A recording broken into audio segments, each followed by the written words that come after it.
Hier, je vous parlais de Bruno Le Maire qui a du mal à trouver 10 milliards d'économies sur un budget français qui est de 1400 milliards. Bref, 10 milliards, c'est l'épaisseur du trait, mais en France, on n'arrive pas à trouver 10 milliards d'économies. Eh bien, on pourrait s'inspirer peut-être de ce qu'est en train de faire l'Argentine, de ce qu'est en train de faire Javier Milei, parce que lui, en un mois seulement, il est passé d'un budget lourdement déficitaire depuis de très nombreuses années à un budget excédentaire. Bref, il a réglé tous les problèmes de déficit de l'État en un seul mois.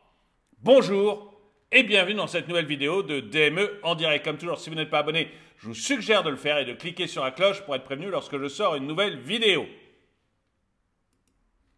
Et je vous rappelle également l'existence de la boutique DME. Donc, vous allez sur la chaîne YouTube de DME ou Droma Economy, onglet boutique, dromaeconomy.com, mon site, onglet boutique aussi. Ou alors, en dessous de cette vidéo, si vous êtes sur YouTube, vous allez voir apparaître par exemple ce sweat ou ce mug ou peut-être même ce dessous de meubles qui sont des articles sur la boutique et de la boutique. Et dans ce cas, il vous suffit d'appuyer dessus. Et sur la boutique, donc vous avez des sweats à capuche, des polos, des t-shirts, des magnets, des autocollants, des casquettes, des bonnets. Bref, plein de produits dont je suis extrêmement fier parce que je n'ai que des compliments de tous ceux qui les achètent. Et aujourd'hui, pour la dernière fois, aujourd'hui 20 février 2024, je vous offre la livraison, quel que soit le nombre de produits que vous achetez.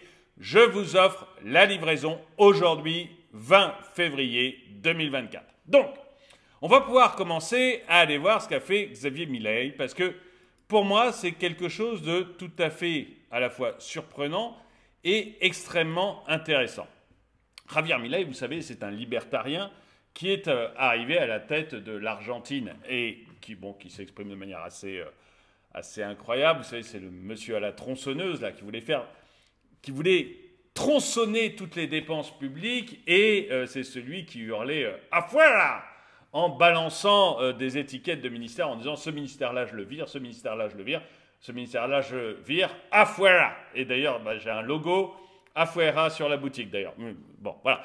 Mais donc il disait ça et il l'a fait.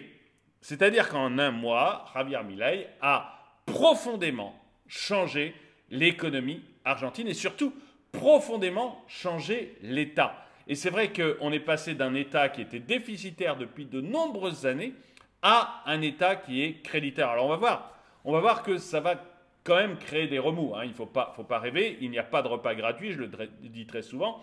Donc il n'y a pas de repas gratuit non plus quand c'est un libertarien qui dirige. Mais j'ai trouvé ça amusant de faire le parallèle entre notre Bruno Le Maire qui a du mal à trouver 10 milliards d'économies sur un budget de 1400 milliards. C'est l'épaisseur du trait. On est en dessous de 1%. Même vous dans votre vie de tous les jours, si vous devez trouver 1% d'économie, c'est-à-dire, vous les trouverez. Il faut voir un peu les chiffres. Ça tombe bien, 1400 milliards de budget de la France, 10 milliards à trouver. Imaginez-vous que vous gagnez 1400 euros et que vous avez 10 euros à économiser. Vous les trouverez. Vous les trouverez. Eh bien, le gouvernement français, il a du mal à les trouver. C'est impressionnant. On est à un niveau complètement impressionnant en France. Alors, on va regarder ce qu'a fait Milei et on va voir ce qu'a fait l'Argentine. Le président Javier Milei, avec son agenda économique centré sur le libéralisme, a rapidement mis ses promesses en action depuis son élection en novembre dernier. Donc il n'a que depuis novembre. Donc c'est vraiment un mois. C'est le mois de janvier en fait où il a tout fait. Enfin décembre, c'est au mois de décembre qu'il a fait les choses et on a vu les résultats sur janvier. L'une de ses priorités était de mettre fin au déficit budgétaire chronique qui affligeait l'Argentine depuis des années. Il faut comprendre que quand vous avez un déficit budgétaire, pourquoi ça intéresse le libertarien Javier Milei? Vous savez que je suis aussi libertarien. Bon, un État qui est en déficit, c'est un État qui augmente sa dette. Et en augmentant sa dette, en fait, il est obligé derrière d'augmenter ses impôts. Et donc, un jour ou l'autre, peu importe quand, un jour ou l'autre, il devra augmenter les impôts. Quand actuellement Bruno Le Maire vous dit « je n'augmenterai pas les impôts », c'est faux. C'est un mensonge. Je suis en train de régler ma lumière. C'est totalement faux. En fait, pourquoi pas? Parce que vous avez des taux d'intérêt à payer. Donc, des taux d'intérêt actuellement en France, ils sont à 3%. L'Argentine, je ne connais pas, mais c'est sûrement beaucoup plus. Mais vous avez un taux d'intérêt à payer. Et donc, vous avez à chaque fois que vous empruntez, vous avez de l'argent à rembourser aux banques, à BlackRock, à Vanguard, etc. La grande crainte aujourd'hui de Bruno Le Maire, c'est qu'en fait, les agences de notation nous dégradent. C'est la dernière agence qui doit nous noter là, ce semestre, c'est en mai. Donc, il essaye de tenir jusqu'à mai avec un plan en priant pour que les agences de notation ne dégradent pas. Parce que si elles nous dégradent, eh bien, ça veut dire qu'on va devoir emprunter encore plus cher. On va peut-être passer de 3 à 3,5 ou à 4. Et du coup, à chaque fois, ça fait encore plus d'argent à rembourser. Cet argent, encore une fois, l'État ne le crée pas. Il le prend dans vos poches. Il prend les sous-sous dans votre poche. Et donc, le libertarien qui est Javier Milei, et que, voilà, moi je suis libertarien aussi, je me suis dit, mais en fait, quand l'État est déficitaire, systématiquement, ça veut dire qu'il va y avoir une augmentation de la pression fiscale. Et donc, ce n'est pas une bonne chose pour les gens, puisque, voilà, l'argent, il vient de chercher dans vos poches.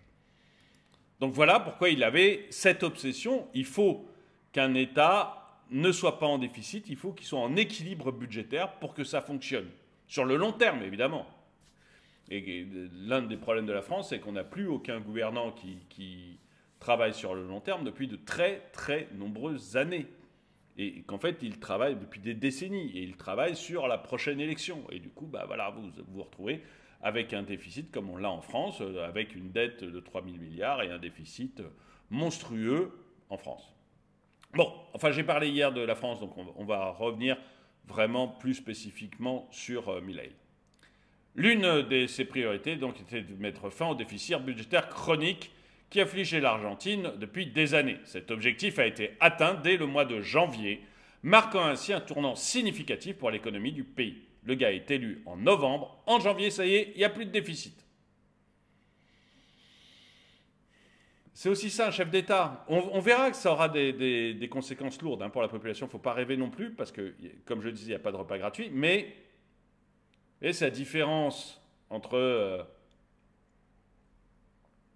quelqu'un qui pense aux élections de juin et à la notation de Fitch, des agences de notation en mai, et quelqu'un qui pense à son pays sur les 40 prochaines années, quoi. Pour la première fois en 12 ans, le solde des finances du secteur public est redevenu positif, s'élevant à 589 millions de dollars. Donc eux, ils sont en gain d'argent, soit ils remboursent leurs dettes, soit ils mettent un peu d'argent de côté pour les mauvais jours. Voilà. Bon, c'est amusant de voir qu'en Argentine, c'est depuis 12 ans et nous depuis 50. Mais bon.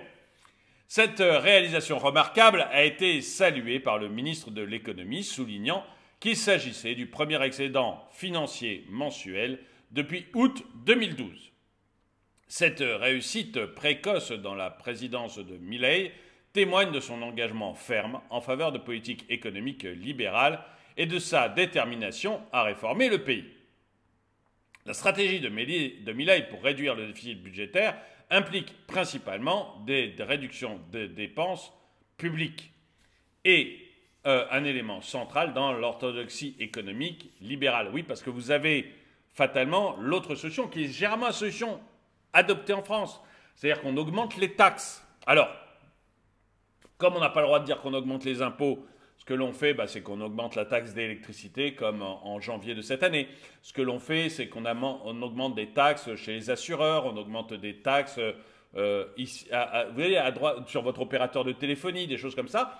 Vous ne les voyez pas, vous les payez, parce qu'encore une fois, je le dis souvent, ce n'est pas la vache qui paye la taxe sur le lait. Donc quand on augmente les taxes sur votre opérateur de téléphonie ou sur votre assureur, il vous répercute la taxe, donc vous la payez. Bon, généralement, on fait ça en France. Ou alors, en France, on va dire qu'on va réduire les dépenses fiscales. Alors la dépense fiscale, c'est par exemple, vous aviez une niche dont vous bénéficiez, je ne sais pas, parce que vous aviez une femme de ménage chez vous, eh bien, on va vous réduire votre niche. Donc, globalement, vous allez payer plus d'impôts.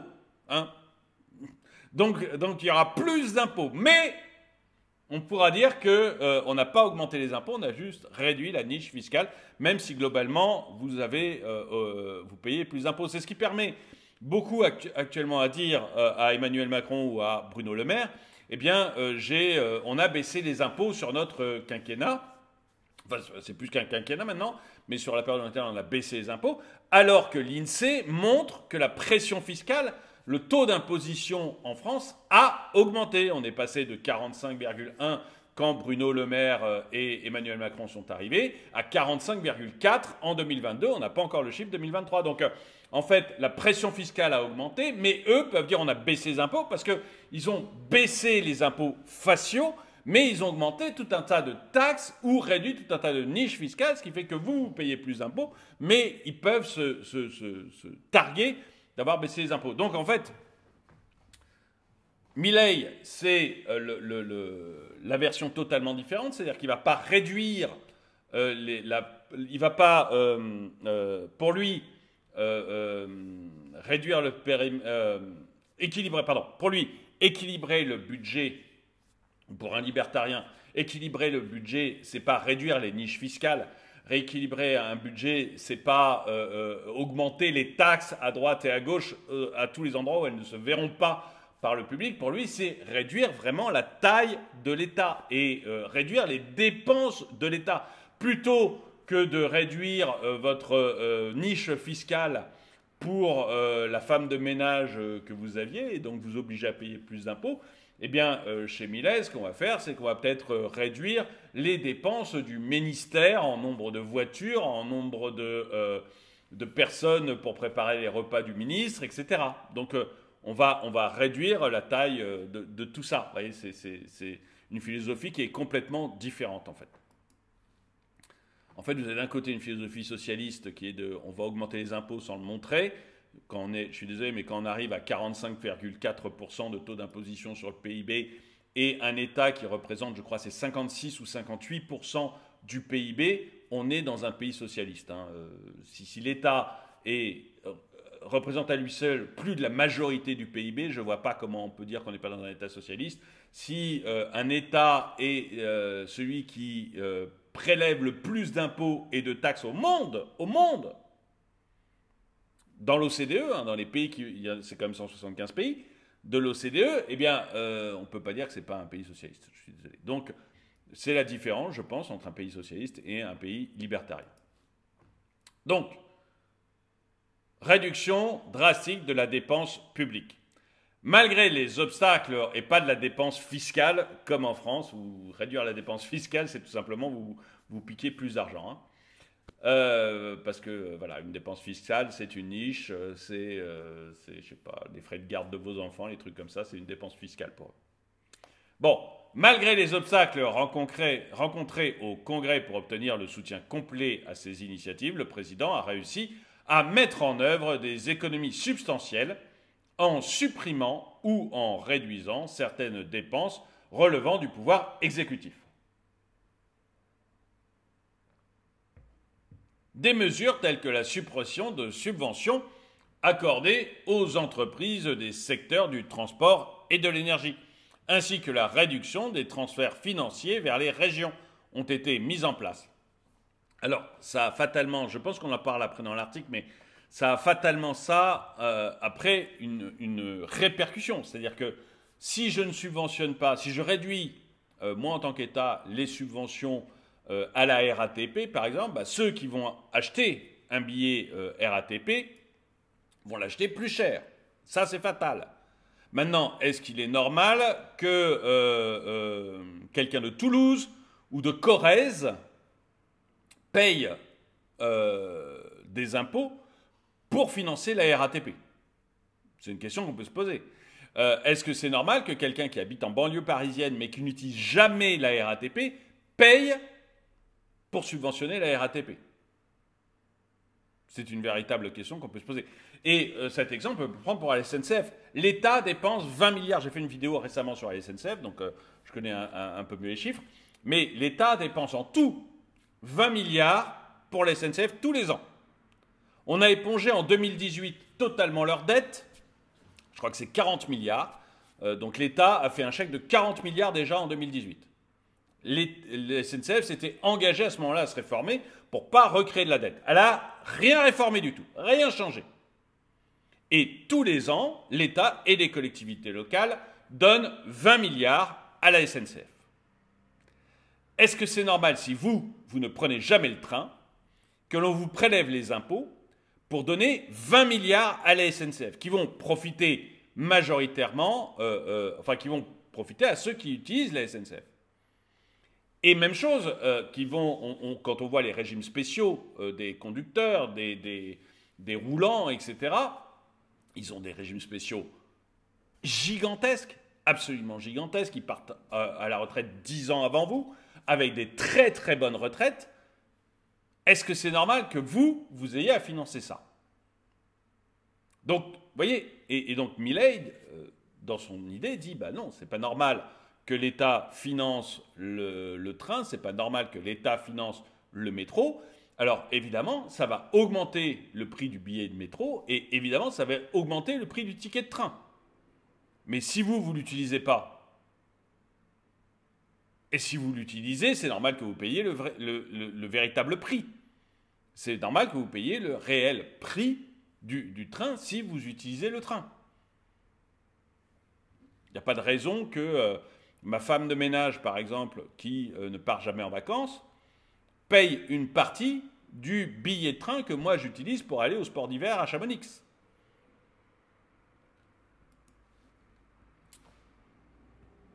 Cependant, ces réductions de dépenses ne sont pas sans conséquences. Ah ben, on va en parler justement. Comme le souligne le Financial Times, elles entraîneront probablement une augmentation des prix pour les consommateurs dans les mois à venir. Ce qui est parfaitement normal, mais encore une fois, pour les consommateurs. Pas pour ceux qui n'utilisent jamais ce transport. Le consommateur va payer le vrai prix, le juste prix. Les tarifs des transports en commun, notamment les tickets de bus et de métro, devraient subir une hausse afin de compenser la suppression des subventions gouvernementales. Cette situation souligne, et c'est à mon avis un autre point que je trouve très très positif là-dedans, c'est que là par exemple vous avez eu une grève des contrôleurs en France sur un week-end. Bon, je m'en faisais tout un plat. Honnêtement, j'ai été embêté. J'ai dû changer mon billet parce que je circulais ce week-end-là.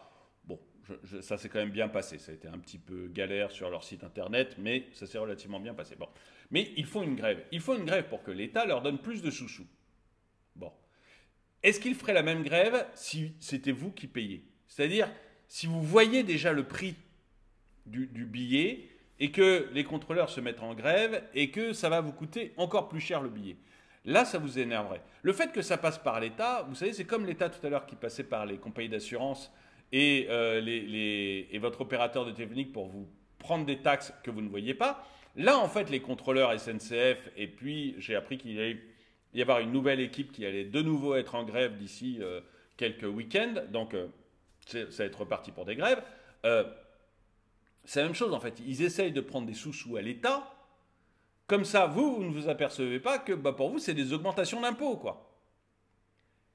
Ils ne le feraient peut-être pas si ça impactait directement le prix de votre ticket et ils ne le feraient probablement pas s'il y avait de la concurrence. Parce que l'intérêt, après, c'est de pouvoir dire, bon, la SNCF, elle me fait mon Paris-Lyon à 100 euros. Si je passe par ce train italien, c'est 50 euros. Bon, bah, je vais prendre le train italien, tant pis pour la SNCF.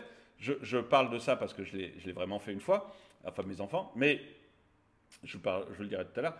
Mais du coup, bah, les contrôleurs SNCF se disent, attendez, nous, notre boîte, elle perd plein d'argent, l'État ne paye plus, on peut pas tirer sur la corde davantage, il n'y a plus de sous.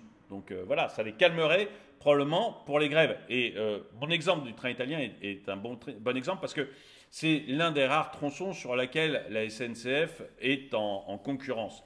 Vous avez un train qui vient d'Italie, qui s'arrête à Lyon et qui va jusqu'à Paris. Il n'y en a pas beaucoup. Il y en a très, très peu. Mais, une fois, j'ai eu la possibilité, alors, il ne faut pas passer par l'appli SNCF, il faut passer par Trainline, je crois, comme appli, sur lequel vous avez tous les trains, y compris pas les trains de la SNCF. Si vous passez par l'appli SNCF, vous n'avez que les trains SNCF. Donc, j'étais passé par Trainline, j'avais tous les trains. Et donc, il y avait ce train italien.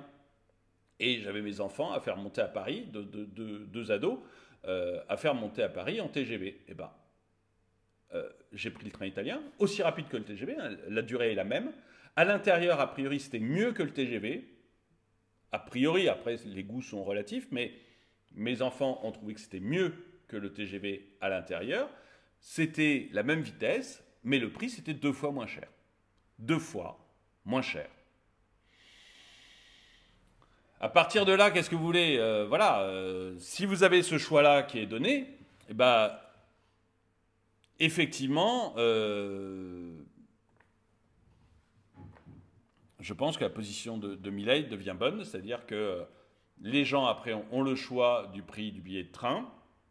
Comme ils ont le choix entre deux concurrences, eh ben, ils choisissent le meilleur rapport qualité-prix. Et à partir de ce moment-là, bah, vive la concurrence, quoi. Hein. Vive la concurrence. C'est toujours bon pour vous. Bon, cette situation souligne les défis auxquels je fais beaucoup des liens avec la France parce que d'abord je connais mal l'Argentine et puis ensuite ça permet de voir concrètement dans notre vie à nous ce que ça donnerait, ce que fait Javier Milei. Cette situation souligne les défis auxquels Milei est confronté dans la mise en œuvre de ses politiques économiques, alors qu'il cherche un équilibre entre la nécessité de réduire les dépenses publiques et les conséquences potentielles sur le coût de la vie de ses citoyens argentins. On va parler de l'inflation dans une minute, mais naturellement, ça a un impact fort sur le coût de la vie, mais pas de tout le monde, encore une fois. Si ceux qui prennent le métro vont payer plus cher, ceux qui prennent le train vont payer plus cher, mais les autres, ceux qui ne prenaient pas le métro et pas le train, bah pour eux, au contraire, ça fait moins d'impôts. Malgré ces ajustements, l'inflation reste un défi majeur pour l'Argentine avec un taux de 20,6% en janvier. Alors il faut savoir que l'inflation, elle est très forte en Argentine depuis longtemps. Ce n'est pas l'inflation Milei. Vous voyez, il n'est pas arrivé au pouvoir et tout d'un coup on a eu 20% d'inflation. Il ne faut pas exagérer. Il est arrivé au pouvoir, ça a augmenté l'inflation, c'est vrai, mais elle existait déjà avant lui. Il n'en est pas comptable pour le moment. Cependant, cette statistique représente une légère baisse par rapport au mois précédent, ce que Milei a souligné comme une tendance positive. Elle était à 25 en décembre, elle est passée à 20% l'inflation. C'est une inflation mensuelle, hein. Nous, à côté, c'est de la rigolade, hein. Honnêtement. Ce que vous avez connu comme inflation dans vos supermarchés, c'est de la gnognotte hein, par rapport à ce que connaissent les Argentins depuis quelque temps. Dans son approche, Milei met en avant la nécessité de considérer la trajectoire économique dans son ensemble plutôt que de se focaliser uniquement sur un chiffre isolé. Bon, ce qui est assez vrai. Mais il faut savoir, je vais lire la conclusion et après je vais vous dire comment ça va se passer en Argentine et que c'est pas, ça va être dur, ça va être très dur. En conclusion, le premier mois presque de présidence de Javier Milei en Argentine ont été marqués par des actions résolues pour mettre en œuvre un programme économique libéral, malgré les défis rencontrés, notamment en ce qui concerne la réduction des déficits budgétaires et la maîtrise de l'inflation. Milei reste déterminé à poursuivre ces réformes dans le but de stimuler la croissance économique et de renforcer la stabilité financière de son pays. Alors, comment ça va se passer? Ça va être très dur. Ça va être très, très dur. Il n'y a pas de repas gratuit, je l'ai toujours dit. Je l'ai toujours dit. Et là, en fait, ce que vous allez avoir très probablement en Argentine, donc des chiffres vont s'améliorer, le pays ne va plus avoir de déficit, il va probablement se stabiliser sur un an, son déficit. Ça va être, donc, on va à terme pouvoir baisser les impôts et rendre de l'argent aux gens. Mais quand vous avez un État qui représente un énorme pourcentage du PIB, comme en France par exemple 60% du PIB pour l'État français, si vous passez de 60% du PIB à 30% du PIB, ce qui est souhaitable, donc ça veut dire que l'État divise sa taille par deux. Tout cet argent que l'État a injecté pour financer des trucs qui à terme ne sont pas utiles, mais pour financer des trucs, il ne l'injecte plus. Comme il n'injecte plus tout cet argent, vous avez une contraction fatale du PIB sur une période allant de 1 à 2 ans. Donc vous avez une récession. Et l'Argentine va connaître une récession sur une période d'1 à 2 ans. s'il a de la chance, il fera moins. Voilà. Mais 1 à 2 ans de récession, donc vous entendrez tous les médias, notamment les médias de gauche, dire que c'est un échec. Tous les médias du meilleur général diront que c'est un échec, c'est une catastrophe, etc. C'est normal au début. Hop, vous faites maigrir l'État énormément. Mais l'État, en maigrissant énormément, va avoir 2 avantages. D'abord, il va rendre beaucoup d'argent à la population, puisqu'il ne prendra plus d'impôts. Vous vous rendez bien compte que si notre État à nous passe de 60% du PIB à 30% du PIB, il n'a plus besoin de vous prendre dans vos poches 50% de ce que vous gagnez. Il peut passer de 50% à 30%, puisqu'il représente 30% du PIB, il peut se contenter de 30% du PIB en impôts. Donc en fait, vous allez avoir une contraction aussi des sous-sous qu'il prend dans vos poches, et puis des sous-sous qu'il va prendre à toutes les entreprises. Ces sous-sous, à terme, les entreprises et vous, vous allez pouvoir les réinvestir. Donc vous irez peut-être plus souvent au restaurant, vous irez peut-être plus souvent au cinéma, ou vous achèterez des nouvelles fringues, ou vous achèterez une voiture, ou ce que vous voulez. Voilà, vous aurez beaucoup plus d'argent pour le dépenser. Vous aurez donc beaucoup plus d'argent.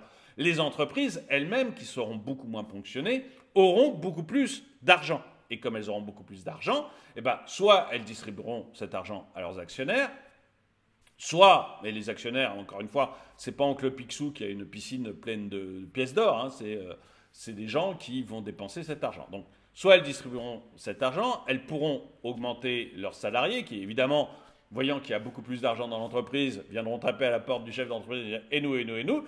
Donc, on augmentera fatalement les salaires pour avoir une paix sociale dans l'entreprise, ce qui est normal. Et puis, après, soit elles investiront dans des nouvelles machines, dans de la nouvelle production, parce qu'elles pourront investir, elles auront les moyens d'investir, ce qui fera qu'il y aura moins de chômage, il y aura plus d'emplois qui seront créés comme ça. Soit elles baisseront leur prix de vente, mais ce qui leur permettra d'exporter davantage, donc de gagner plus de sous-sous, et vous, peut-être d'avoir des produits moins chers. Bref, vous voyez, il y a un enclenchement vertueux au fait que l'État prenne moins d'argent. Et puis la deuxième chose très positive qui se fera, moins de fonctionnaires, moins de normes. C'est tout bête, mais quand vous embauchez des fonctionnaires pour écrire des normes, ils écrivent des normes, et une fois qu'ils ont écrit toutes les normes intelligentes, ils arrivent aux normes sur la taille des haies, on l'a vu avec les agriculteurs, aux 14 normes sur la taille des haies des agriculteurs, ou au bouquin de 167 pages pour élever des poulets en cage. Vous avez moins de fonctionnaires, vous avez moins de normes qui se créent. Donc moins de normes, ça veut dire aussi que c'est plus facile de créer de l'activité. Et si vous créez plus d'activité de manière plus facile, pour les agriculteurs, plus facile de planter des haies, c'est plus facile de les tailler. Vous vous rendez compte qu'il y a des normes pour savoir à quel moment j'ai le droit de tailler mes haies. Il y a des normes pour savoir à quel moment j'ai le droit de planter, à quel moment j'ai le droit de moissonner. Comme si moi, agriculteur, je ne savais pas gérer tout seul le fait que c'est le moment de moissonner ou c'est le moment de planter. Donc en fait, quand vous avez tout ça, alors je prends l'exemple des moissonneurs, mais c'est vrai pour tout le monde, on est d'accord. Vous créez aussi de l'activité. Je rappelle le DUF qui fait de la brioche, avait voulu mettre en Bretagne une nouvelle usine, employer 500 personnes, je crois, non, 250 personnes, investissement 500 millions, et il voulait fabriquer des croissants pour les hôtels de luxe. Donc c'est des croissants qui allaient partir après dans les hôtels de luxe français, mais aussi à l'international. Et le DUF, au bout de 8 ans de bagarres juridiques sur des normes, contre des associations qui utilisent ces normes, a dit j'abandonne, et puis je pars, je vais construire mon usine au Portugal. Et donc l'usine Le DUF, elle est au Portugal, parce que c'était 11 ans, le DUF a dit, le temps qu'on finisse toutes les batailles juridiques, là, si tout se passe bien, j'en ai pour 11 ans. Portugal, c'est 4, je pars au Portugal. Donc vous réduisez les normes, et fatalement, vous allez créer un peu plus d'activité économique. Donc, Milei, au début, en réduisant drastiquement la taille de l'État, va créer une récession. Et pendant 1 ou 2 ans, vous allez beaucoup entendre parler de récession et de l'échec de Javier Milei. Et puis, juste après ça, en fait, la partie privée va prendre le relais.